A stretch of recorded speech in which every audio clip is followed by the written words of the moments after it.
E você acha que os modelos de negócio atuais agora que estão vindo para o mercado, a gente está vendo uma movimentação muito grande de M&A, verticalização, são termos que estão surgindo na internet. Na internet não, na mídia, né? Fusões, aquisições, verticalização, captation, VBHC também está no meio, são palavras que têm muita procura, experiência, paciente, jornada, paciente. O que nos espera essa saúde, Dani? O que você está vendo como modelo? O que vai acontecer lá na frente? Pensando em tendências, como você está pensando que vai se estruturar todos os modelos de negócio? Vão existir players que vão ficar só fazendo ACO? Vamos ter players que vão ficar só fazendo verticalização? Vamos ter agora cases como Redditor, que a gente estava conversando, né? Sul América e Redditor se juntando de baixo para cima. O André Balalai comentou um pouquinho sobre isso, que já acontece lá nos Estados Unidos esse tipo de ação. Cara, como que você tá você que é a cara de business, negócio, vê de novo, cara, o que você está começando a ver? O que você está imaginando, cara? Sinceramente, às vezes eu acho que tudo pode acontecer, Afonso. A hora que eu tento projetar 5, 10, 15 anos, em termos de negócio, para onde a saúde vai, em termos de entrega de valor, a sensação que eu tenho é que qualquer cenário é possível. Mas eu acho que vou tentar arriscar aqui profetizar um pouquinho. Legal, bacana. Eu acho que sim, as verticalizadas vão seguir o caminho que elas estão seguindo. Acho que é um caminho onde você tem muito mais controle. Obviamente tem mercado, está acontecendo o que está acontecendo, e acho que deve continuar na medida que as geografias permitirem. Né?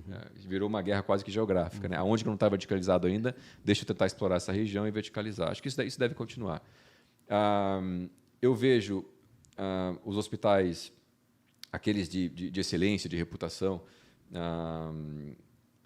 numa preocupação gigantesca de ficar isolado numa ilha.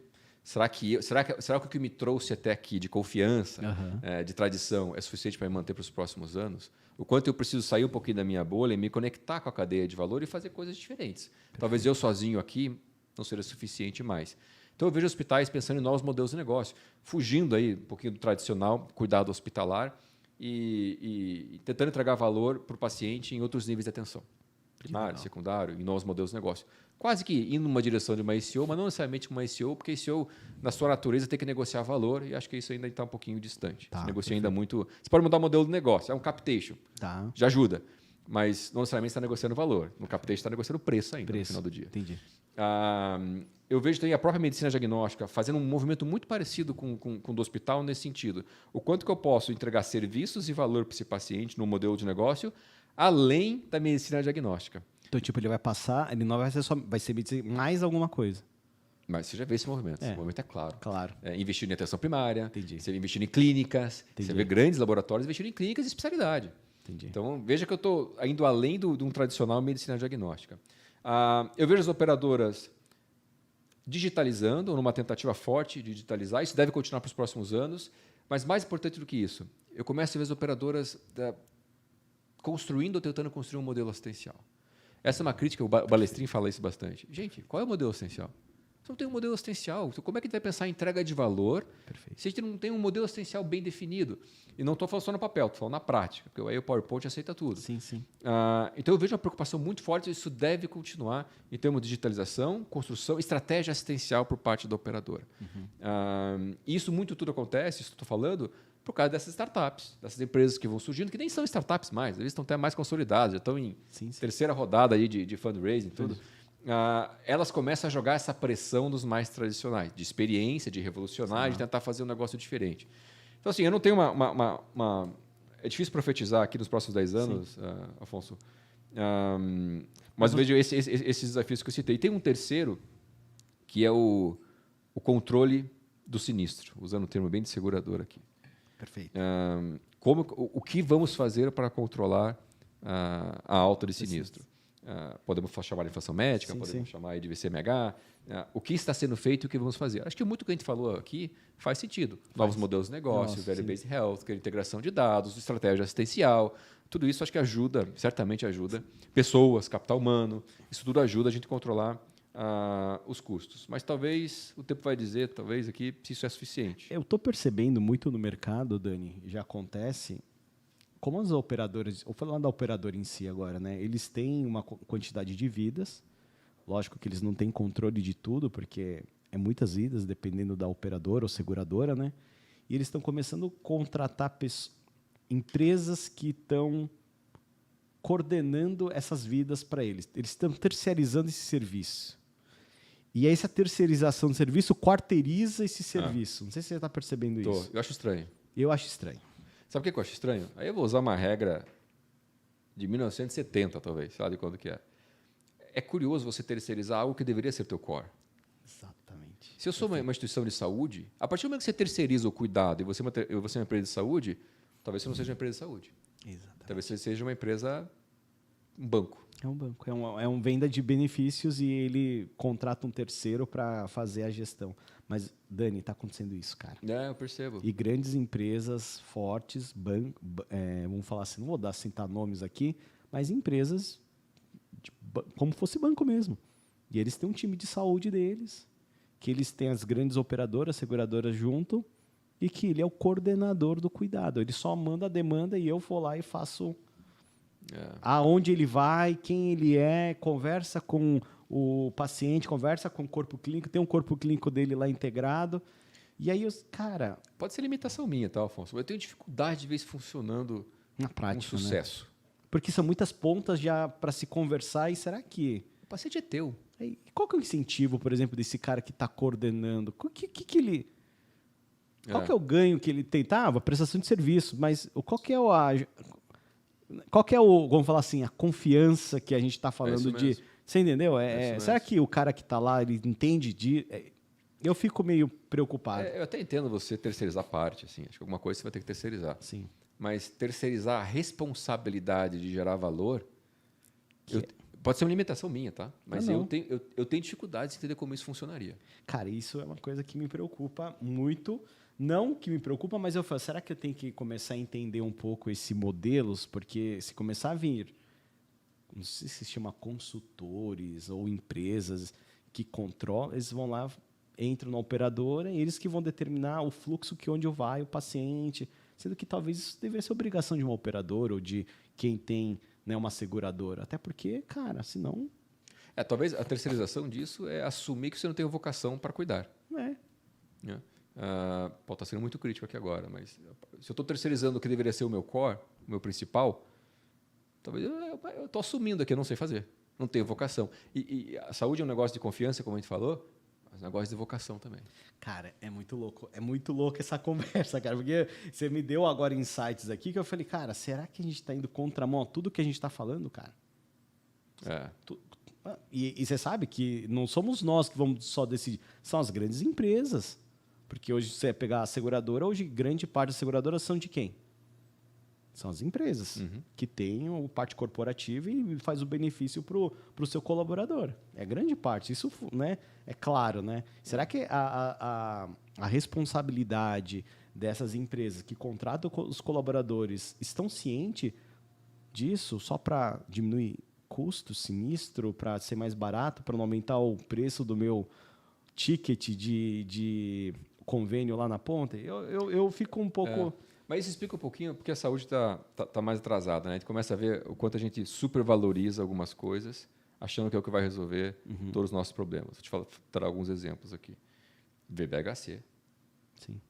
Atenção primária. Atenção primária. Todo mundo achou na saúde suplementar que a atenção primária é o que é a bala de prata. Ela vai resolver todos os nossos problemas. Atenção primária, cara. Você tocou perfeito. Ajuda, tem que ter. É uma utopia, eu já vi gente falando que não serve para nada.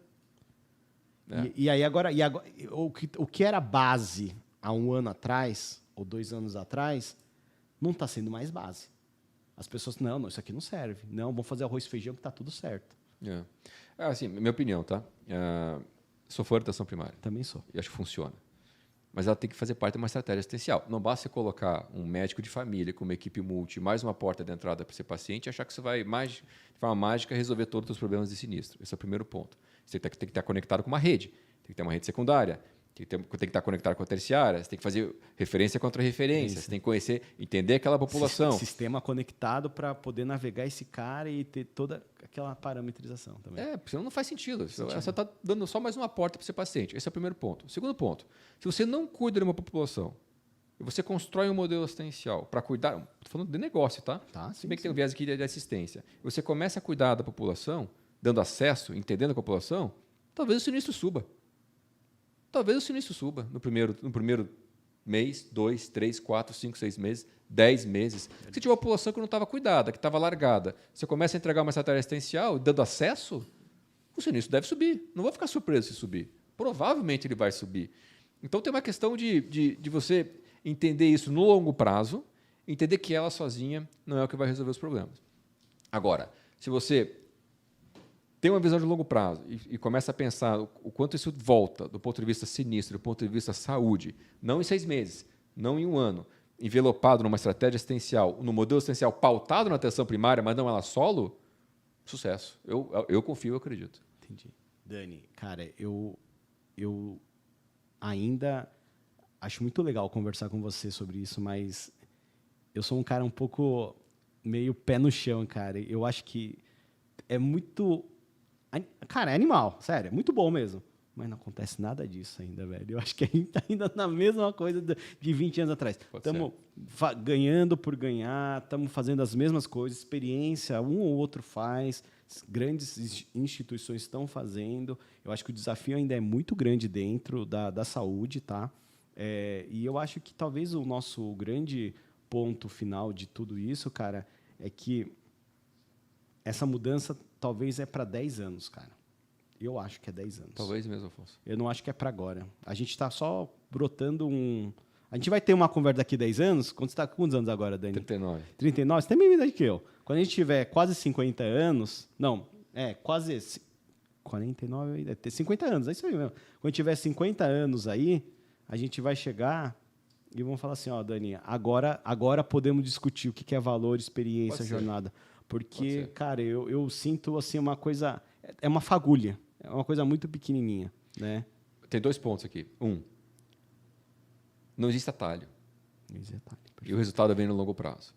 Isso para value-based health, para atenção primária, etc. Então, se você olhar num horizonte de 6 meses, e a saúde exige que você olhe num horizonte pequeno, porque a gente está enforcado, existe quase que um desespero, então você não consegue olhar para 5 anos, você vai olhar para 6 meses para ter resultado. Então, essas coisas não se conversam. Você precisa olhar no longo prazo, e eu sei que é difícil. Nós aqui, como executivos, temos obrigações do dia a dia, temos resultado para entregar, para garantir aqui emprego das pessoas, etc. Exato. Então, tem esse desafio. E também tem o desafio cultural do paciente. E a atenção primária talvez seja o melhor exemplo para isso. Se você perguntar para pacientes da saúde suplementar, principalmente, o que é atenção primária, o que é um médico de família, talvez ele nem saiba. Não, atenção primária, o médico da família na medicina é aquele bicho grilo. Isso não, sério, não estou brincando, não. Isso é uma cultura médica. Ou seja, ou não tem nenhum conceito ou existe um preconceito. Exatamente. Então, tem uma questão do paciente entender o que é uma estratégia assistencial e o papel dele nisso. Isso acontece, talvez, com gerações. Talvez minha filha vai ter uma visão diferente, que hoje ela vai no médico de família, ela reconhece e ela fala com o médico de família é o médico dela. Minha filha, 9 anos. Talvez ela, para a filha dela, vai passar essa cultura. Mas eu estou falando de geração para geração. Isso, e essa geração até mudar, até entender o conceito. Nossa, Dani, tem desafio demais, né, cara? Muito. Dani, estamos terminando o nosso bate-papo muito bom. E você tocou um pouquinho na gestão populacional, né? E me explica um pouquinho, assim, detalhadamente, se possível, para a gente entender, porque... Eu acho que as empresas de saúde, quem tem empresa, consultório, clínica, hospital, enfim, eles têm que, acho que, começar a entender isso, que é importante que tenha. Como a gente falou, talvez acho que o começo de tudo não vai ser mudando o mundo todo, mas sim mudando a sua estrutura de saúde primária. E aí, turma, tudo bem? Curtiu aí o corte? Se quiser assistir o episódio completo, clica aqui no link na descrição. Segue já a gente aí no nosso canal e ative o sininho para estar recebendo aí as novas notificações. Bora crescer!